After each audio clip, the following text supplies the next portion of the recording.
ನಿನ್ನೆ ಮೊಸಳೆ ಹೊಸಳ್ಳಿನಲ್ಲಿ ನಡೆದಿದ್ದ ದುರ್ಘಟನೆ ಅದೊಂದು ಘೋರ ದುರಂತ, ದುರ್ದೈವ ಸಂಗತಿ.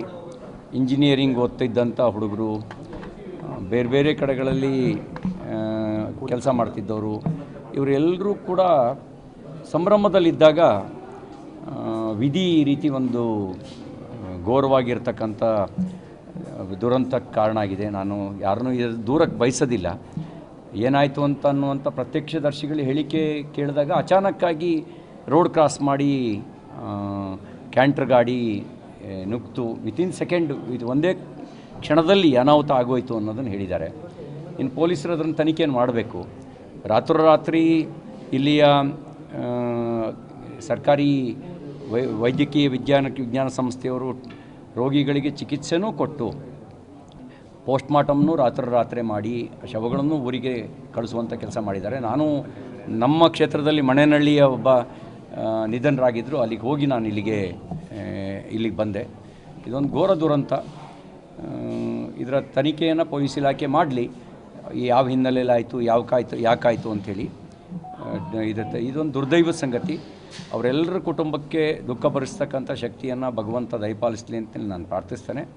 ಮತ್ತು ಮಾನ್ಯ ಮುಖ್ಯಮಂತ್ರಿಗಳಿಗೆ ವಿನಂತಿ ಮಾಡಲಿಕ್ಕೆ ಬಯಸ್ತೇನೆ. ನೀವು ಈಗಾಗಲೇ 5 ಲಕ್ಷ ರೂಪಾಯಿ ಪರಿಹಾರವನ್ನು ಘೋಷಣೆ ಮಾಡಿದ್ದೀರಿ.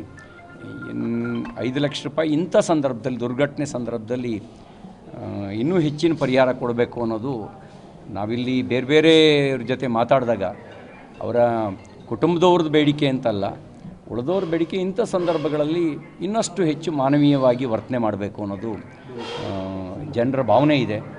ನೀವು ಇಂಥ ಸಂದರ್ಭಗಳಲ್ಲಿ ಕನಿಷ್ಠ ಒಂದು 50 ಲಕ್ಷ ರೂಪಾಯಿ ಆದರೂ ಪರಿಹಾರ ಕೊಟ್ಟರೆ ಸೂಕ್ತ ಆಗುತ್ತೆ. ನೀವು 5 ಲಕ್ಷ ಕೊಟ್ಟಿದ್ದೀರಿ, ಅದಕ್ಕೆ ಅದು ತಕ್ಷಣದ ಪರಿಹಾರ. ಕನಿಷ್ಠ ಒಂದು 50 ಲಕ್ಷ ರೂಪಾಯಿ ಪರಿಹಾರ ಕೊಡಿ ಅಂತೇಳಿ ಅವ್ರನ್ನಲ್ಲಿ ವಿನಂತಿ ಮಾಡ್ತೇನೆ. ವಿನಂತಿ ಮಾಡಿ ಅವರೆಲ್ಲ ಕುಟುಂಬಕ್ಕೆ ದುಃಖ ಭರಿಸ್ತಕ್ಕಂಥ ಶಕ್ತಿಯನ್ನು ಭಗವಂತ ದಯಪಾಲಿಸಲಿ ಮತ್ತು ನಿಧನರಾದವರ ಆತ್ಮಕ್ಕೆ ಸದ್ಗತಿ ದೊರಕಲಿ ಅಂತೇಳಿ ಪ್ರಾರ್ಥಿಸ್ತೇನೆ. ಇದೊಂದು ವಿಧಿ ಲಿಖಿತ. ಇದರಲ್ಲಿ ಮೇಲ್ನೋಟಕ್ಕೆ ಕಂಡು ಬಂದಾಗ ನನಗೂ ಏನೇನೋ ಅನುಮಾನಗಳು ಬಂದು, ಆದರೆ ಏನೋ ಕಾನ್ಫರೆನ್ಸಿ ಇರ್ಬೋದೇನೋ ಅಂತಲೂ ಅನ್ನಿಸ್ತು. ಆದರೆ ಆಮೇಲೆ ನೋಡಿದಾಗ ಪ್ರತ್ಯಕ್ಷದರ್ಶಿಗಳ ಹೇಳಿಕೆಯನ್ನು ಪಡ್ಕೊಂಡಾಗ ಅಂಥದ್ದಿಲ್ಲ, ಏನೂ ಆಗಿಲ್ಲ. ಬಹುಶಃ ಹೆಂಗಾಯಿತು ಏನಾಯಿತು ಅನ್ನೋದನ್ನು ಇನ್ನಷ್ಟು ಆಳವಾದ ತನಿಖೆ ನಂತರ ಗೊತ್ತಾಗುತ್ತೆ. ಇಂಜಿನಿಯರಿಂಗ್ ವಿದ್ಯಾರ್ಥಿಗಳೇ ಇದರಲ್ಲಿ ಬಹುತೇಕ ಜನ ಇಂಜಿನಿಯರಿಂಗ್ ವಿದ್ಯಾರ್ಥಿಗಳು ನಾನು ಕೇಳಿದೆ. 5th sem, 7th sem, final year, ಈ ಥರದ ವಿದ್ಯಾರ್ಥಿಗಳೇ ಹೆಚ್ಚಿನ ಸಂಖ್ಯೆಯಲ್ಲಿದ್ದಾರೆ. ಅವರು ಹಾಸ್ಟೆಲ್ ವಿದ್ಯಾರ್ಥಿಗಳು ಇದ್ದಾರೆ. ಅವರು ಗಣೇಶೋತ್ಸವದ ಮೆರವಣಿಗೆಯಲ್ಲಿ ಸಂಭ್ರಮದಲ್ಲಿ ಕುಣಿತಾ ಇದ್ರು. ಏನಾಯಿತು ಅಂತ ಒಂದು ಕ್ಷಣಕ್ಕೂ ಗೊತ್ತಿಲ್ಲ. ಎಲ್ಲ ಸ್ನೇಹಿತರುಗಳೇ, ಒಬ್ರಿಗೊಬ್ಬರು ಸ್ನೇಹಿತರುಗಳೇ. ಕ್ಷಣ ಮಾತ್ರದಲ್ಲಿ ಅವ್ರನ್ನ ಬಲಿ ತಗೊಂಡಿದೆ, ಅಷ್ಟು ಮಾತ್ರ ನಾವು ಹೇಳ್ಬೋದು. ಯಾಕೆ ಇಷ್ಟು ಕಠೋರ ಆಗ್ತಾನೆ ಭಗವಂತ ಅಂತ ಅನಿಸುತ್ತೆ. ಕೆಲವರಿಗೆ ಒಬ್ಬರೇ ಮಗು, ಈ ಥರದ್ದೆಲ್ಲ ನಾವು ಕಥೆನ ಕೇಳಿದ್ದೇವೆ, ಅವ್ರ ಕುಟುಂಬದ ಕಥೆನ. ಇಂಥ ಒಂದು ದುರ್ಘಟನೆ ಯಾವ ಕುಟುಂಬಕ್ಕೂ ಆಗಬಾರ್ದು.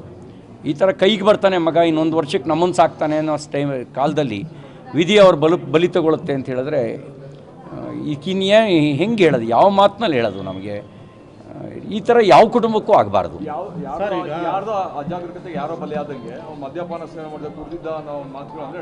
ನನಗೆ ಒರಿಜಿನಲ್ ಡ್ರೈವರು ನಿದ್ದೆ ಮಾಡ್ತಿದ್ದ, ಅಸ್ಟೆಂಟು ಗಾಡಿ ಓಡಿಸ್ತಿದ್ದ ಅಂತಲೂ ಹೇಳ್ತಾ ಇದ್ದಾರೆ. ಕೆಲವರು ಕುಡ್ದಿದ್ದ ಅಂತ ಹೇಳ್ತಾರೆ, ಕೆಲವರು ಬ್ರೇಕ್ ಬದಲಿಗೆ ಎಸ್ಲೇಟ್ರ್ ಒತ್ತಿದ್ದ ಅಂತ ಹೇಳ್ತಾರೆ, ಸಡನ್ನಾಗಿ ಅದನ್ನ ಗಾಡಿನ ತಿರುಗಿಸ್ಬಿಟ್ಟ ಅಂತಲೂ ಹೇಳ್ತಾರೆ. ಏನಾಯಿತು ಎಂಥದ್ದು ಅನ್ನೋದು ಇನ್ನೂ ಆಳವಾದ ತನಿಖೆ ನಂತರ ಗೊತ್ತಾಗುತ್ತೆ.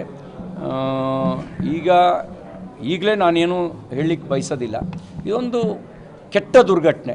ನಮಗೆ ಇತ್ತೀಚಿನ ವರ್ಷಗಳಲ್ಲಿ ನಮ್ಮ ಸುತ್ತಮುತ್ತ ಈ ಥರದ ಕೆಟ್ಟ ದುರ್ಘಟನೆಗಳಾಗಿರಲಿಲ್ಲ. ಇದೊಂದು ಕೆಟ್ಟ ದುರ್ಘಟನೆ.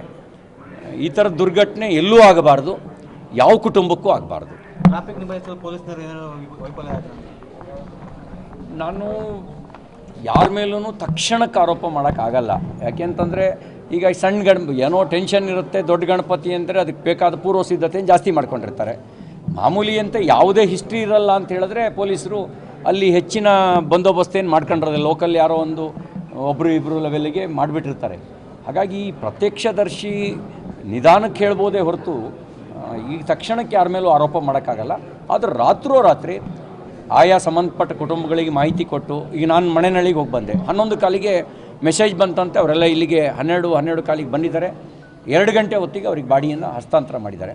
ಆ ರೀತಿ ಒಂದು ಯುದ್ಧೋಪಾದಿಯಲ್ಲಿ ಕೆಲಸ ಮಾಡಿದ್ದಾರೆ. ನಾವು ಒಳ್ಳೆಯದನ್ನು ನಾವು ಹೇಳದೇ ಇದ್ದರೆ, ಒಳ್ಳೆ ಕೆಲಸ ಹೇಳದೇ ಇದ್ದರೆ, ಬರೀ ತಪ್ಪನ್ನೇ ಹುಡುಕ್ತಾ ಹೋದರೆ ನಾವು ಬೇಜವಾಬ್ದಾರಿ ಜನ ಆಗ್ತೀವಿ. ರಾತ್ರೋರಾತ್ರಿ ಡಾಕ್ಟ್ರು ಕೆಲಸ ಮಾಡಿದ್ದಾರೆ, ಪೊಲೀಸ್ ಡಿಪಾರ್ಟ್ಮೆಂಟು ಕೆಲಸ ಮಾಡಿದ್ದಾರೆ, ನಿದ್ದೆ ಬಿಟ್ಟು ಕೆಲಸ ಮಾಡಿದ್ದಾರೆ. ಆಯಾ ಕುಟುಂಬಗಳಿಗೆ ರಾತ್ರೋರಾತ್ರಿ ಬಾಡಿಯನ್ನು ಕೂಡ ಹಸ್ತಾಂತರ ಮಾಡಿದ್ದಾರೆ. ಇಲ್ಲದೇ ಇದ್ರೆ ಇಲ್ಲಿ ಸಾವಿರಾರು ಜನ ಸೇರೋರು, ಇರೋ ಪೇಷಂಟ್ಗಳಿಗೂ ತೊಂದರೆ ಆಗ್ತಿತ್ತು, ನುಗ್ಲಾಗ್ತಿತ್ತು, ಅನಾಹುತದಲ್ಲಿ ಗಾಳಿ ಸುದ್ದಿಗಳು ಹರಡ್ತಿದ್ದು. ಆ ಗಾಳಿ ಸುದ್ದಿ ಅದಕ್ಕೆ ಯಾವುದಕ್ಕೂ ಅವಕಾಶ ಕೊಡೋದ ರೀತಿಯಲ್ಲಿ ಉತ್ತಮ ರೀತಿಯಲ್ಲಿ ಕೆಲಸ ಮಾಡಿದ್ದಾರೆ ಮೇಲ್ನೋಟಕ್ಕೆ. ಉಳಿದಿದ್ದು ತನಿಖೆ ನಂತರ ಗೊತ್ತಾಗಬೇಕು.